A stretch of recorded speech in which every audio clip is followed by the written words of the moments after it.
안녕하십니까. 이번 시간에는 태풍 하이선에 대한 2차 브리핑을 해보겠습니다. 그럼 이제부터는 다시 기상청 예보를 참고하면서 태풍 하이선에 대한 브리핑을 해보겠고요. 바로 어제와 오늘 태풍 말삭이 지나가면서 부산과 울산, 그리고 강원도 지역에 많은 비가 왔었는데요. 많은 비가 내리고 게다가 또 큰 피해가 발생했는데 바로 또 다른 태풍이 온다고 하니까 저도 굉장히 많이 걱정되고 있습니다. 그러면은 태풍 하이선에 대한 2차 브리핑을 해보겠습니다. 개봉 박두. 그러면은 가장 먼저 태풍 하이선의 현황을 보겠습니다. 지금 태풍 하이선은 중심기압이 벌써 965헥토파스칼로 굉장히 강한 세력을 보이고 있습니다. 발생한 게 이제 곧 하루 반 됐는데요. 벌써부터 중심기압이 965라는 것은 엄청나게 빠른 발달 속도임을 알 수가 있습니다. 현재 강풍 반경은 오늘 오전 10시 반을 기준으로 350km이고요. 지금 중심 지역에서는 최대 풍속이 무려 초속 41m/s입니다. 지금 발생한 지 하루 반밖에 안 됐는데 벌써부터 41이라는 것은 앞으로 최대 50은 넘고고 60까지 갈 수 있다는 얘기여서 굉장히 큰 걱정이 되고 있습니다. 지금 이동 속도는 오늘 오전 10시 반 기준으로 서북 서진하면서 시속 16km로 이동하고 있습니다. 그러면은 태풍 경로를 알아보겠습니다. 여기 있는 주황색 선은 바로 유럽의 ECMWF이고요. 빨간색은 일본의 JMA, 검은색이 우리나라 KMA에서 발표한 태풍 경로입니다. 우선 지금 우리나라하고 일본은 굉장히 비슷한 경로를 보이고 있는데요. 바로 태풍 하이선이 일본 남부 해역을 따라 쭉 올라오다가 갑작스럽게 우리나라 옆구리를 툭 치면서 올라오면서 곧장 한반도 정중앙을 관통한다는 것입니다. 처음에 태풍 마이삭은 이렇게 북상을 했다고 치면은 지금 하이선은 정반대 방향으로 이렇게 북상해서 오니까 이는 진짜 실로 귀신이 곡할 노릇입니다. 조금 더 보기 쉽게 확대해 보겠습니다. 지금 우리나라하고 일본은 굉장히 비슷한 경로인데요. 당장 우리나라만 보더라도 지금 태풍의 경로가 굉장히 위협적입니다. 그 이유는 태풍 하이선이 곧장 우리나라 동쪽을 가로질러서 한반도 정중앙을 관통하는데, 이렇게 되면은 제가 이따가도 뒤에서 말씀드리겠지만 우리나라 동부 지역이 또다시 태풍의 위험 지역에 들게 됩니다. 이미 태풍 마이삭이 이렇게 지나가면서 굉장한 큰 피해를 안겨주었는데 여기다가 또다시 매우 강한 태풍의 하이선이 지나가다 보니까 엎친 데 덮친 격이 아닐 수 있습니다. 여기서 우리나라 기상청의 자료를 더 확대해보자면은 바로 이거와 같은데요. 태풍의 거제도를 관통하면서 곧장 찬발선까지 진격하는 모습인데, 이렇게 되면은 우리나라 전역이 모두 다 태풍 하이선의 영향권에 들게 되는 것입니다. 보통 우리가 아는 태풍은 이렇게 북상하거나 아니면은 이렇게 가는 게 일반적인데, 대려 반대로 일본 남쪽을 지나가다가 이렇게 옆구리를 치듯이 올라오는 것은 저도 거의 처음 보는 경로이기 때문에 굉장히 긴장되고 있습니다. 그 다음은 태풍의 위성 영상입니다. 지금 위성 영상을 보시면은 거의 눈이 생기려고 하는 모습인데요. 지금까지는 CDO 패턴이라 해가지고 중심부 부근으로 매우 강한 비구름대가 있고 조직화가 매우 잘된 태풍이라고 볼 수가 있습니다.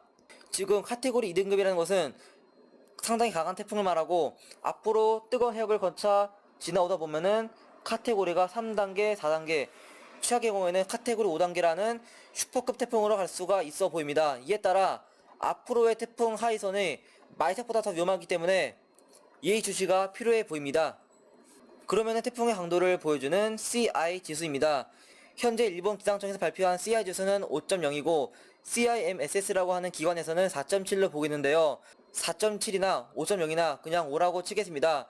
그 말은 지금 태풍 하이선이 발생한 지 이제 막 하루 반밖에 안 됐는데 벌써부터 이렇게 계단식으로 발달하면서 CI 지수가 5까지 갔다는 것은 엄청난 발달 속도를 말합니다.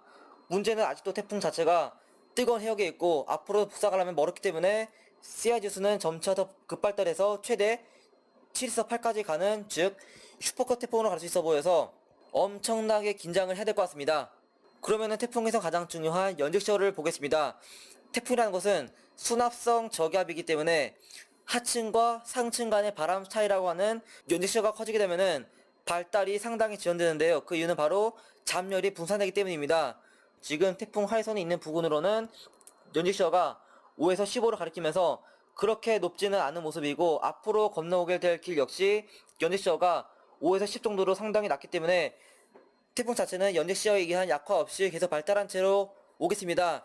지금 그나마 태풍 마이삭이 북상하면서 끌어내린 제트기류가 한반도 부근에 연직시어를 상당히 키웠는데요. 이러한 방어막은 시간이 지나면 점차 사라질 것이기 때문에 이 부분은 지금 무시하고 앞으로 태풍이 자체가 강한 세력을 유지한 채 곧장 한반도로 들어오기 때문에 이는 굉장히 긴장을 해야 될 것 같습니다.